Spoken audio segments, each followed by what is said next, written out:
Nyiricubahiro umukuru w'igihugu aje kuganuka ava mu gisagara ca Marabo mu gihugu ca Guinée Equatoriale, aho yaragiye gushigikira mugenzi wiwe Teodoro Obiangema umukuru w'igihugu ca Guinée Equatoriale.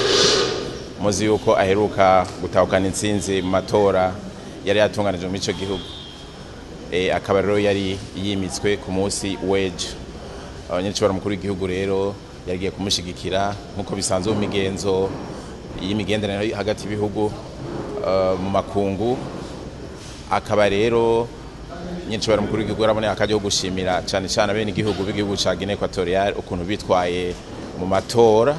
Muzi yuko yagenze neza, akaba rero ari ikimenyetso kitabesha ko demokarasi iri kiratsimbatara mu gihugu ca Guinée Equatoriale, kandi akaba ari n'akarorero keza ku bihugu vyo muri Afrika yuko iyo amatora abaye abantu bategerezwa kwitwara runtu. Nyiricubahiro umukuru w'igihugu rero yarashoboye no kubona akaryo ko kuganira mugenzi we wa Guinée Equatoriale, aho baganiriye imigenderanire isanzwe hagati y'ivyo bihugu bibiri. Usanzwe muzi yuko nyiricubahiro umukuru w'igihugu na mugenzi we Teodoro Obiangema bafitaniye imigenderanire myiza, akaba namwita mbere mukuru wiwe. Urugendo rwagenze neza nkuko mwabibwiye murabikurikirana, akaba rero aje kuganuka nkuko namwe mweje kubibona.